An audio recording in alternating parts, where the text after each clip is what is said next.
Hello, Internet, and welcome to my live reaction for Eden Zero, Chapter 49. When we last left off, we wrapped up the Mildian arc as Zhao Mei gave a bunch of reveals, so to speak, to the Eden Zero crew. None of them are really super shocking. One of them was Mother exists, which we all kind of figured, and the other was that Valkyrie's on this planet, the Sun Jewel, I think it's called. Which didn't mean much because we never heard of that planet, so at least we know where we're going. Honestly, the whole Mildian arc was kind of a pass for me. But anyway, let's jump right on into Chapter 49, Captain Connor. Maybe this guy will help to liven things up after Mildian. Let's find out. Cover picture is Shiki on Blue Garden, looking kind of lost in thought. A stare deep in thought. Yet inside his mind, he's thinking of tonight's dinner. Alright. So on their way to the planet Sun Jewel to find Valkyrie. Homer, we open on a shot of the Eden Zero, and Homer asks, "Is it really going to take 3 days to reach Sun Jewel?" And Witch answers her, "We'll be approaching the debris field soon. We'll have to go around it." And Shiki asks, "Debris?" And we see there's this huge field of debris in front of Sun Jewel. Only in one direction. It just happens to be the way they're going, but alright. It's space garbage. If even a little part of the vast amount of garbage hits the ship, it'll be very dangerous. Can't you just use that fast travel warp function? We can't use that for somewhere we haven't been to. Alright, that's very, very video gamey. Let's be honest. Right, the idea of not being able to warp to somewhere you haven't already visited is a very video game trope. And one that doesn't really make sense outside of video games, especially given that they know where they're going. But whatever, I'll let it pass. Unless the debris field becomes its own boring arc, but I don't know. Most useless, says Moskoy. Wait, does that mean that the Eden Zero has traveled to the outer universe? We don't have to travel through the Dragon Falls to get to the outer universe. Unfortunately, all the fast travel plans for the outer universe have been deleted. I wonder why. I don't know why. I don't know, says this is Ivory. But there must be a reason for Ziggy's madness. And Shiki just kind of cuts that all down. He just wanted us to go explore on our own. And Rebecca sighs, such a free-minded way of thinking. Of course, Demon King. That's why we need to meet up with Valkyrie soon. And Homer is super excited. Teacher, I'm almost there. I'm so excited. Happy points to something. Look over there. Rebecca looks up. And we see this whole field of fish swimming in the sea in the space with the Eden Zero. It's fish! Of course, Happy loves fish. Amazing! So pretty! Must be fish from the Aqua Cosmos. The Aqua Cosmos? One of those in the outer universe which has a whole lot of fish. It's a universe that's like a dream, you think? But look, there's something hiding in between the fish. So how did fish from the Aqua Cosmos get to the Sakura Cosmos? I don't know. Maybe we'll get to that when we meet this guy, who is probably our Captain Connor. In between the fish, there's a very human shape. Yep, there's an old man in a spacesuit and a old-timey, old ship steering wheel. A person? Why would a person holding a helm be in space? And the old man turns to look at them. I see it! Oh, he's making some kind of noise, but I can't make it out because he's super far away and in space. It's like he was saying something. I'll open the communication channels. And the old man says, "Please help me." And Shiki looks in shock. And then we cut some time later as they've let the old man, who is presumably Connor, into the ship. "Let me give you my thanks, young people. My name is Captain Connor. As you can see, I am the captain of this ship." And yep, he is Captain Connor. Well, it looks like you're only holding the helm of the ship. Due to an accident, I no longer know where my ship is. Since I am the captain, I would never let go of the helm. Alright, I like him. He's just the kind of livening things up that I wanted after Mildian. Then all of a sudden, I was drifting away in another universe. You sure are lucky, old man.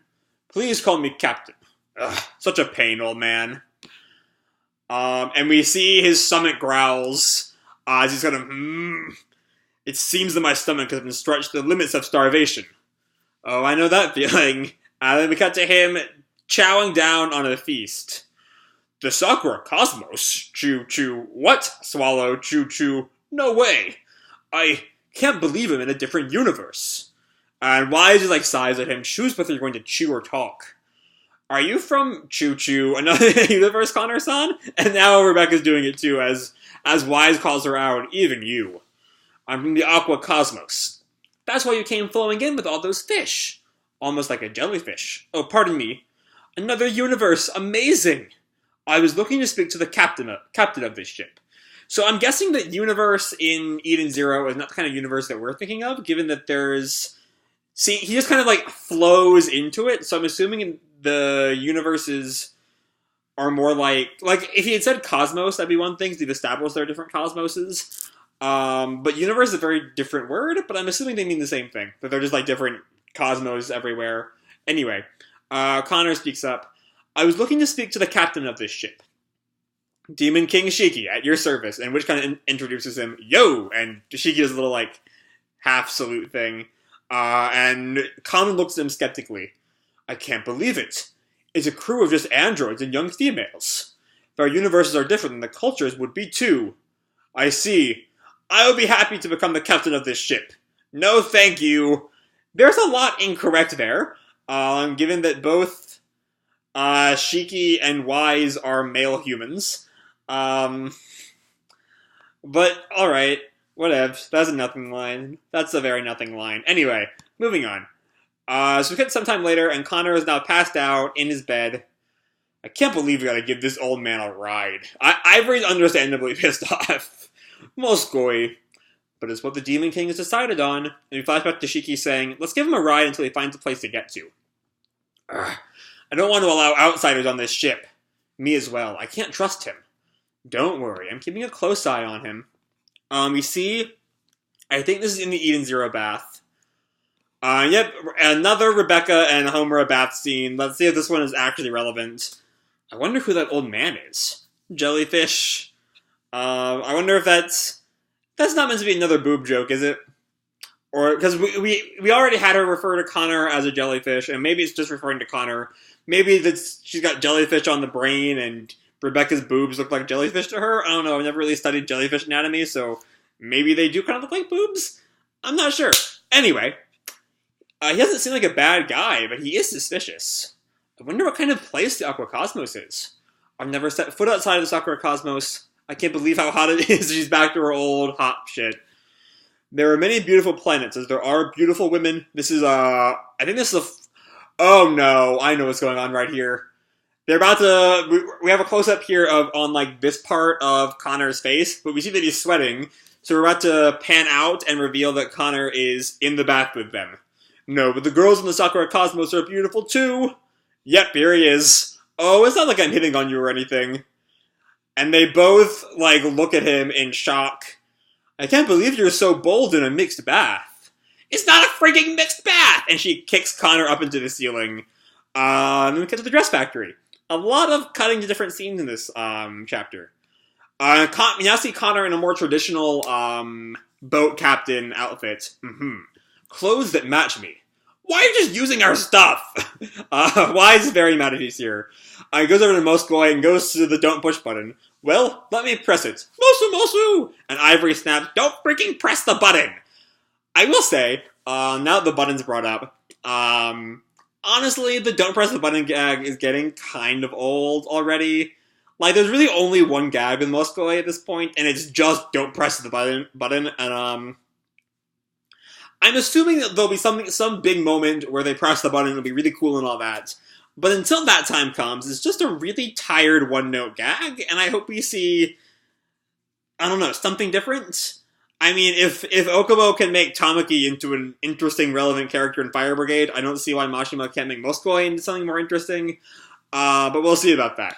Anyway, fuck you. He turns to Pino, and he's teaching Pino to curse. Fuck Sue? No, fuck. It's fuck. Interestingly, fuck is the word she gets right there. But anyway, could you please not teach it weird words? Yeah, look, Pino should not be saying fuck. It is not in her character, alright? So Hermit is right. I know, I understand, young one. I've had those same experiences. And now he's talking with Shiki. You're a good guy, old man. Please call me Captain. Captain! Why are you warming up to him so easily? Now, somewhere else, we're with, I guess, most of the crew. On the second row, we see Wise, Ivory, Pino, and Rebecca. I don't know if everyone else is there. But Wise says to Ivory, that old man needs to cut it out, using whatever he likes on board. And Ivory is typically enraged. I can't contain my temper. That's when you use the words, "Fuck you." And Rebecca, the good mom, you can't use those kinds of words. Hermit turns to Shiki. Shiki, what are you going to do? There's really nothing to do. He's a good guy. But right now, there's an alert that blares over the room. What did that old man do now? Wise jumps up. There's an intruder in the steering room. In the steering room? Could it be that he's piloting the ship? And Witch snaps. The idea of Connor piloting the ship just pisses her off, and we see her fully enraged. It seems that the guest doesn't know what he can and can't do. And they all burst into the control room. Hey, old man! I can't believe you're in here. Call me Captain. I heard your destination from the young boy. You're heading towards the Sun Jewel, about a 3 days trip from here. I could get you there in 1 day. I mean, look ahead. And they're already there. I guess he just flew them through the debris field. Still is not his right to take over the ship without asking. But everyone looks at him in shock. No way. How did you? The abilities of this ship are amazing. With the addition of an amazing captain, there's bound to be a boost in performance.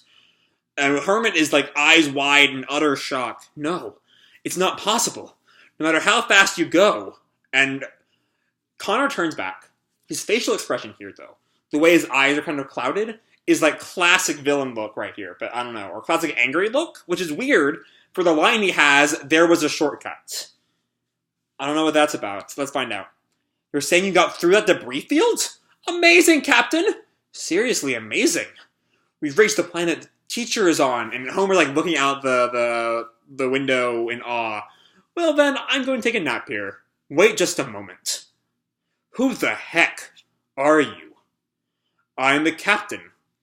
And he pulls on his gloves. We see on his gloves the letters EZE, which are of course the first 3 letters of Eden's. I didn't think a coincidence like this was possible. Or fate. I am the captain of the ship called Eden's One. And we see his gloves says Eden's One. Or no, it's not gloves, it's a tattoo. He's taking the gloves off is what's going on there. And it's tattooed on his wrist. The next chapter includes front cover pages with a total of 23 pages. To be continued in chapter 50, The Scarlet Woman. Okay. This was the kick in the pants we needed after Mildian. You know, Mildian had his moments, but honestly, in the end, as I kind of mentioned at the beginning of the video, it was just kind of bland. You know, nothing really that interesting happened. They threw in Xiao Mei as a main member of the plot, as in more than just a narrator, and they didn't do anything interesting with her, and I'm really bitter about that. But it was just not even actively bad, it was just kind of boring. So not even a fun kind of bad. Here, we finally have some interesting things happening, which is great. I love interesting things.